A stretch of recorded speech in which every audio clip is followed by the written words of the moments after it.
आशा करता हूं आप सब बहुत अच्छे होंगे। मेरा नाम है सिद्धांत अग्निहोत्री। स्टडी ग्लोस पे आपका बहुत बहुत स्वागत है। क्या दिल्ली ब्लास्ट में टर्किश एंगल था, टर्की इन्वॉल्व था, इसकी हम बात करेंगे। काफ़ी चर्चाएं हो रही है इसकी। लेकिन एआई टूल्स की छठी क्लास आज है। दुनिया का सबसे सस्ता एआई कोर्स, सर्टिफिकेशन कोर्स है। डिस्क्रिप्शन कमेंट बॉक्स में लिंक है। तो दोस्तों, टर्की जो कि भारत के खिलाफ काम करता है, ये किसी से छुपा नहीं है।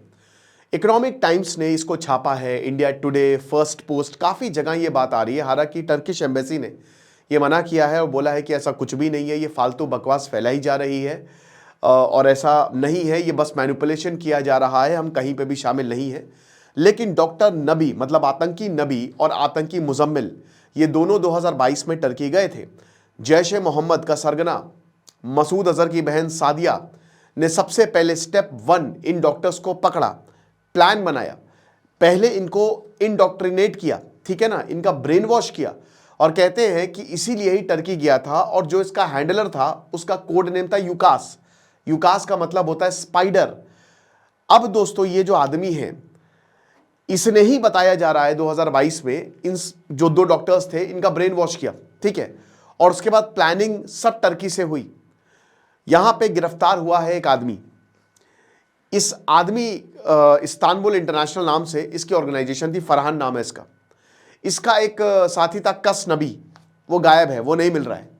बताया जा रहा है कि 11 करोड़ रुपए जो है ये लेके आया था और ये टर्की और जर्मनी से हवाला का पैसा आया था। इससे ये पंजाब और अगल बगल एरिया में, पंजाब हरियाणा में ज़मीन खरीदता, वहाँ पे मदरसे बनवाता या मस्जिद बनवाता और वहाँ पे चैरिटी के नाम पे, एनजीओ के नाम पे ये आतंक का अड्डा चलाता। तो गिरफ्तार हुआ है, ठीक है। ये इकोनॉमिक टाइम्स ने छापा है। और जैसा कि मैंने बताया कि टर्की ने इसको मना किया, उसको तो मना करेगा ही करेगा। लेकिन दोस्तों, ये बात सच है कि एंटी इंडिया एक्टिविटीज़ वहाँ से होती हैं। और ये भी बात सच है कि ये दोनों आतंकवादी वहाँ पे गए थे और उसके बाद फिर वापस आए भारत में, फिर अल-फाला यूनिवर्सिटी में गए। तो अगर आप लिंक्स देखो तो ये बात है कि उसकी ज़मीन, टर्की की ज़मीन भारत के खिलाफ इस्तेमाल हो रही है। ऑपरेशन सिंदूर में C-130 ये हथियार लेके आया था जिसने पाकिस्तान को दिए, ठीक है। उसके बाद जो इसके सोंगार ड्रोन्स और बाकी ड्रोन्स हैं वो भी पाकिस्तान को दिए गए। टर्की और भारत के रिश्ते बहुत अच्छे नहीं हैं। इनफैक्ट अर्दोगान जो है, ये आदमी पागल है और ये आदमी जो है कश्मीर को लेकर बहुत ऊल जलूल बातें करता है। कश्मीर पर ये पाकिस्तान को सपोर्ट करता हुआ दिखता है। टर्की, देखिए, इस्लामिक वर्ल्ड में क्या है ना कि एक ईरान है और दूसरी तरफ है सऊदी। ये दोनों आपने सामने हैं, लीडरशिप की लड़ाई इन दोनों के बीच में चलती है। सऊदी इस समय इस्लामिक वर्ल्ड का लीडर है क्योंकि उसके पास है मक्का मदीना। लेकिन ईरान कहता है कि असली जो मुस्लिमों के लिए वो हम लड़ रहे हैं, तुम नहीं लड़ रहे हो। इसमें छोटे छोटे प्लेयर्स भी हैं और उसमें एक बहुत बड़ा प्लेयर है टर्की, ठीक है। टर्की भी इस लीडरशिप को चाहता है। उसका साफ साफ कहना है कि पहली बात तो न्यू ऑटोमन एम्पायर की रिसेप तैयब अर्दोगान जो है वो स्थापना करेंगे। चर्चेस को यहाँ पे इन्होंने, म्यूजियम को यहाँ पे इन्होंने मस्जिद में बदल डाला।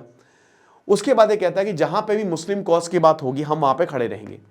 तो ये एक प्रॉपर, एक ब्रॉडर स्ट्रैटेजी है कि कहीं पे भी मुस्लिम कॉज अगर सामने आता है तो टर्की वहाँ पे रहेगा, क्योंकि दुनिया भर के मुस्लिमों का ठेका हमने ले रखा है, ऐसा टर्की बोलता है। तो इस कंटेक्स्ट में अगर आप देखो तो टर्की कश्मीर के इशू को भी सपोर्ट करता है। और क्योंकि यहाँ पे पहलगांव की बात थी और भारत ने पाकिस्तान पर हमला किया तो पाकिस्तान को भी सपोर्ट करता है। फिर टर्की का काफ़ी क्लोज अलाय है अज़रबैजान। अब अज़रबैजान, टर्की और पाकिस्तान, फिर चाइना है ही, और इस समय अमेरिका भी पाकिस्तान को सपोर्ट करता हुआ दिख रहा है। तो जो भी हो भाई, डिप्लोमेटिकली जो है वो पाकिस्तान को सपोर्ट क्यों मिल रहा है? अच्छा, क्यों मिल रहा है पाकिस्तान को सपोर्ट? क्योंकि पाकिस्तान एक बहुत ही वीक कंट्री है। देखो, किसी को पाकिस्तान से प्यार नहीं है, उसकी लोकेशन से प्यार है। किसी को घंटा फर्क नहीं पड़ता कि तुम क्या कर रहे हो। पाकिस्तान में क्या है ना कि एक कमज़ोर देश है वो। भारत एक बहुत ताकतवर देश है और पाकिस्तान एक बर्बाद देश है। पूरी दुनिया को पता है कि इसमें यहाँ पे कभी समृद्धि तो आएगी नहीं। हम पाकिस्तान को बहुत अच्छे से यूज़ कर सकते हैं। तो पाकिस्तान को यूज़ किया जा रहा है, उसका इस्तेमाल किया जा रहा है, ठीक है ना। और बदले में पाकिस्तान कह रहा है कि आपको जो हमारे घर से चाहिए वो ले लो। वो अमेरिका को भी बेच रहा है। वो वही कह रहा है ना कि वो जैसे बाजार नहीं लगता है ना, कि वो बेच रहा है अपने आप को कि चलो ठीक है, चाइना को जो चाहिए वो ले लो, अमेरिका को जो चाहिए वो ले लो, टर्की को जो चाहिए वो ले लो। आप जो बोलोगे, आप पैसा फेंको, हम नाचने को तैयार हैं, ठीक है। तो पाकिस्तान एक कमजोर देश, जो एक कमजोर होते हैं ना उनको यूज करना आसान होता है, और जो ताकतवर देश है भाई उनसे हर कोई जलता है, ठीक है, डरता है उनसे।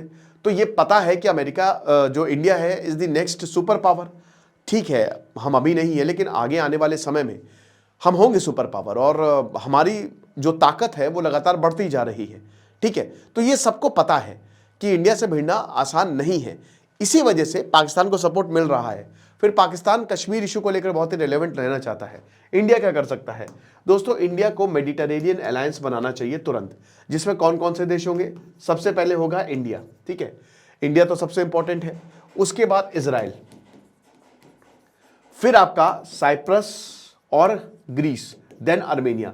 ये 5 देशों का अलायंस भारत को बनाना जरूरी है। देखिए साइप्रस और ग्रीस से जो है आप सीधा सीधा टर्की को जवाब देंगे, ठीक है, और आर्मीनिया अजरबैजान को जवाब देगा। इस तरीके के अलायंस की जरूरत है। क्वाड जो है उसका रेलेवेंस अब खत्म होता जा रहा है, जब तक डोनाल्ड ट्रंप रहेंगे उसका रेलेवेंस खत्म होगा, यानी कि एक तरीके से चाइना आगे बढ़ रहा है। अच्छा एससीओ में भारत भी गया, तो एससीओ सिर्फ और सिर्फ सेंट्रल एशिया चाइना ने अपने लिए बनाया था ताकि सेंट्रल एशियन कंट्रीज को यूज किया जा सके। बट इस बार जो एससीओ समिट हुई भारत ने उसका बहुत अच्छा इस्तेमाल किया, और भारत ने पूरी दुनिया को ये मैसेज दिया, स्पेशली अमेरिका को, कि हमारे पास और भी ऑप्शंस हैं।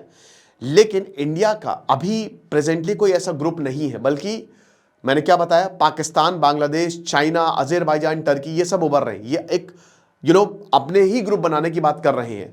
अफगानिस्तान पाकिस्तान के और चाइना के हाथ से चला गया है, चाइना के तो नहीं लेकिन पाकिस्तान के हाथ से चला गया, वो भारत में आ गया है।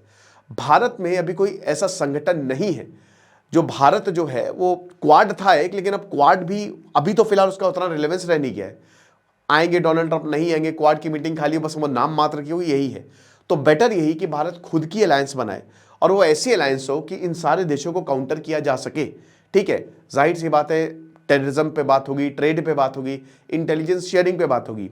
यूके के साथ हमने फ्री ट्रेड एग्रीमेंट साइन किया, कुछ करके हमको ऐसी अलायंसेस पे ध्यान देना चाहिए और ऐसे आइडिया को पिच करना चाहिए जिससे भारत की जो नेशनल इंटरेस्ट है, हमारे टेरिटोरियल इंटीग्रिटी, सॉवरेनिटी को उसको ध्यान में रखते हुए कुछ अलायंसेस बनाने चाहिए, ठीक है।